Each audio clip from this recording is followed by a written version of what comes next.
Ini adalah footage asli yang aku ambil dari kamera. Dan ini adalah footage setelah aku grading. Buat kawan-kawan yang sedang bingung cari referensi color grading dengan cara mudah, video ini untuk kalian. Halo kawan-kawan semua. Pada kesempatan kali ini aku mau berbagi kepada kalian video tentang color grading. Namun sebelumnya disclaimer bahwa aku bukanlah seorang profesional filmmaker. Aku hanyalah seseorang yang bersemangat serta rela meluangkan waktu untuk mencoba sesuatu, untuk ngulik hal-hal baru. Ya, jadi karena semakin berkembangnya media sosial, makin banyak juga konten yang kita lihat ketika kita lagi scrolling timeline. Dari situ, kawan-kawan memperhatikan nggak sih bahwa makin banyak konten estetik dengan grading yang apik? Nah, kalau aku terpantik dari hal-hal tersebut. Aku terpantik sehingga muncul pertanyaan di kepalaku. Bagaimana cara belajar color grading, bisa jago color grading, namun dengan belajar secara autodidak. Nah, ternyata ada kemungkinan untuk bisa, asalkan kita punya niat belajar dan semangat yang tinggi. Sebab banyak juga konten kreator yang mempelajari color grading hanya dengan bermodalkan referensi dari apa yang ada di YouTube aja. Oleh karena itu, pada video kali ini aku akan berbagi tutorial color grading berdasarkan pengalaman pribadiku, hasil trial and error, serta mengumpulkan referensi dari berbagai macam sumber yang kemudian aku simpulkan agar kawan-kawan semua mudah memahami. Jadi buat kawan-kawan yang sedang cari referensi tentang color grading, kalian semua adalah aku. Semoga tutorial dan workflow yang akan aku bagikan pada video kali ini bisa bermanfaat bagi kawan-kawan semua. Gak usah berlama-lama lagi, kita mulai tutorial color grading by Abadico agar hidup terasa seperti di film-film. Let's go! Saat ini aku menggunakan kamera Sony A6400 dengan lensa Sony IMON 35mm.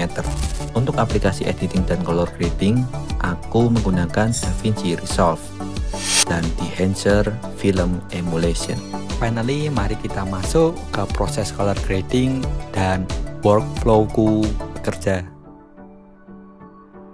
Workflow menjadi begitu penting. Oleh karena itu, aku selalu menggunakan 6 note, sebuah alur untuk memasak agar footage bisa terasa seperti hidup dalam film-film. Ya, note pertama adalah Color Space Transform yang merupakan fitur untuk menyamakan bahasa warna. Di sini aku sesuaikan berdasarkan settingan footage dengan output yang aku inginkan. Oleh karena aku ingin memberikan nuansa film look pada footage, maka output color space aku ubah menjadi Rec 709 dan output gamma di sini aku ubah menjadi Cineon Film Lock. Note kedua adalah exposure.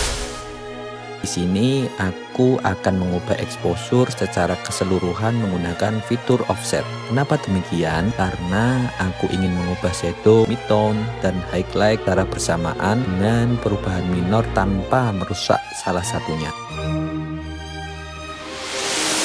Note ketiga adalah kontras. Penyesuaian kontras diperlukan untuk meningkatkan atau mengurangi bagian gelap terang supaya footage terasa lebih pop tanpa merusak detail atau skin tone. Banyak jalan menuju Cina. Begitu juga cara mengedit kita. Nah, kawan-kawan bisa menggunakan fitur kontras ini dengan menaik turunkan angka. Namun, di sini aku lebih menyukai menggunakan kurva dengan menambahkan titik poin pada bagian highlight dan shadow.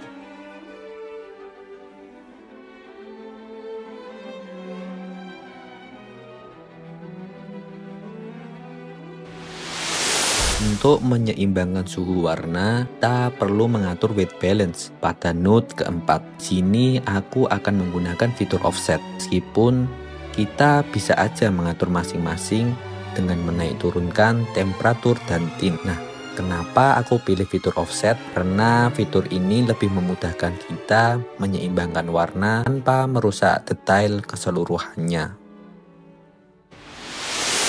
Selanjutnya, untuk menentukan kekuatan warna pada area luas, aku menggunakan node kelima untuk mengatur saturation. Agar saturasi terasa alami, aku menggunakan metode HSL agar tidak merusak warna pada footage secara keseluruhan. Nah, ini dia caranya. Klik kanan pada node, lalu klik color space dan geser kursor ke bawah, pilih HSL. Setelah itu, kita nonaktifkan channel 1 untuk hue kita nonaktifkan, channel 3 untuk luminance kita nonaktifkan, hingga tersisa channel 2 untuk mengatur saturation. Dan sekarang kita bisa mulai menyesuaikannya menggunakan metode kurva.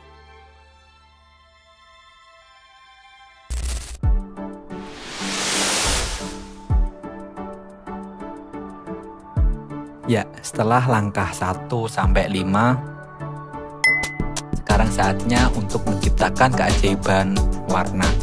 Di node kali ini aku akan menggunakan plugin dari Dehancer Film Emulation untuk memberikan kesan hidup seperti di film-film. Langkah pertama yang aku lakukan di sini adalah menyamakan input source yang kita pilih pada node color space transform di awal, yaitu Cineon Film Log. Setelah kita menyesuaikan input source, di sini ada fitur untuk menyesuaikan exposure. Akan tetapi karena kita udah menyesuaikan pada 5 node sebelumnya, kita bisa abaikan aja pengaturan itu kali ini. Pada tab film, kita bisa memilih stok film yang sudah disediakan. Kita bisa pakai Kodak Vision, CineStill, Fujicolor, dan masih banyak stok film lainnya yang memiliki karakter unik. Lalu kita juga bisa mengatur kekuatan film profile yang kita gunakan dengan menggeser pointer ke kanan atau ke kiri. Pada tab film developer, aku hanya memakai fitur color boost aja jika diperlukan. Lanjut, pada film tab compression, kita bisa manfaatkan untuk merecovery highlight agar terasa lebih smooth. Tapi kali ini aku nggak akan pakai fitur ini. Lalu tab expand. Ini merupakan kebalikan dari fitur film compression. Pada tab print, kita bisa menyesuaikan print profile seperti Cineon Film Log, Fujifilm maupun Kodak.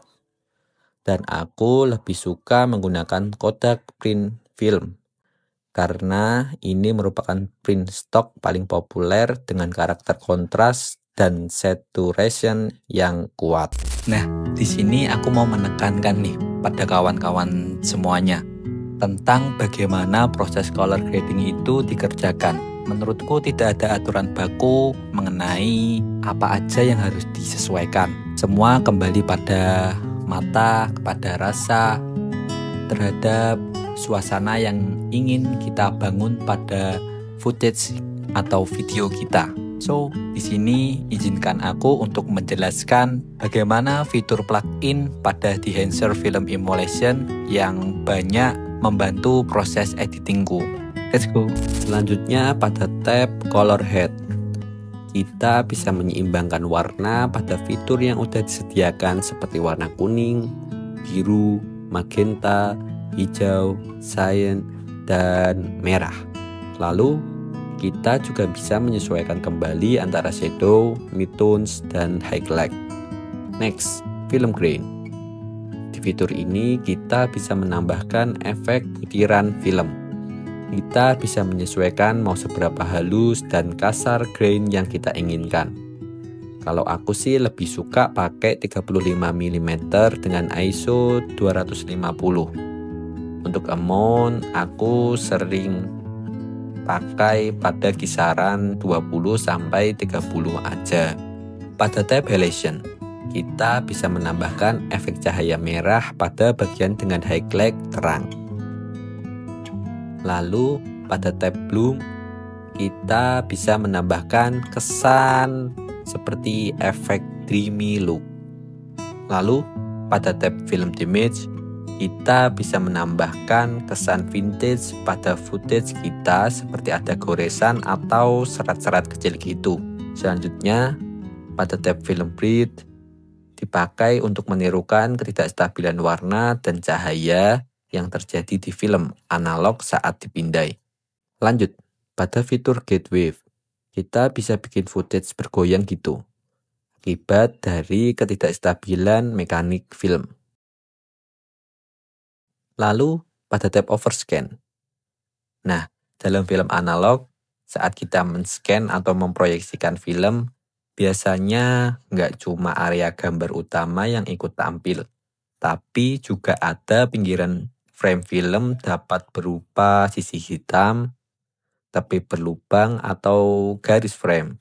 Nah, kita bisa menyesuaikan sesuai keinginan kita pada fitur yang udah disediakan oleh Enhancer Film Emulation. Jadi, di sini mari kita mainkan sisi kreativitas kita.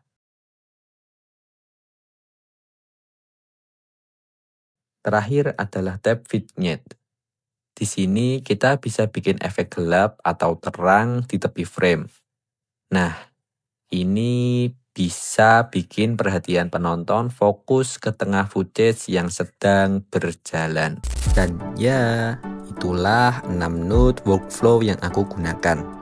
Nah, apabila kita mau menerapkan grading ini pada footage lain, kita bisa aja tinggal copy paste ke klip lain yang kita inginkan. Caranya gampang kok. Sini aku kasih tahu. Klik klip tujuan kita, lalu klik mouse tengah pada klip referensi yang udah kita grading sebelumnya. Beres.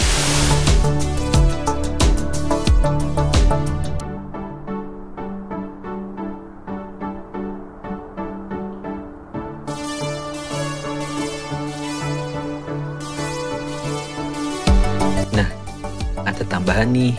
Kalau kawan-kawan merasa, wow, ini cara yang luar biasa nih, tapi masih keberatan untuk melakukannya, tenang. Masih ada cara yang lebih mudah, yaitu mengedit menggunakan handphone. Sebab kabar baiknya, Enhancer Film Emulation bisa kawan-kawan install dari handphone yang saat ini kalian pakai. Kawan-kawan bisa menerapkan fitur-fitur keren yang sama pula di sana, hanya dengan sebuah handphone. Jadi itu dia yang bisa aku sampaikan ke kawan-kawan semua pada kesempatan kali ini. Dan ingat bahwa tentang color grading bukanlah sebuah cara yang baku. Kawan-kawan bisa lebih mengeksplorasi warna berdasarkan keinginan diri kita masing-masing. Lalu aku cukup terbantu berkat adanya plugin dari Enhancer Film Emulation. BTW, ini bukan tutorial yang disponsori, tetapi bagi kawan-kawan semua yang tertarik untuk menggunakan fitur-fitur dari Enhancer Film Emulation kalian sendiri, kawan-kawan bisa mendapatkan diskon 10% jika kalian menggunakan kode dari aku. Kodenya Enhancer 10. Linknya ada di deskripsi. Dan ya, mungkin segitu aja dulu yang bisa aku sampaikan. Terima kasih sudah menonton sampai akhir. Mari terus berjalan dan mengabadikan. Coba tulis di kolom komentar, apa kesulitan terbesar kawan-kawan ketika sedang belajar color grading? Karena aku juga ingin lebih belajar lagi.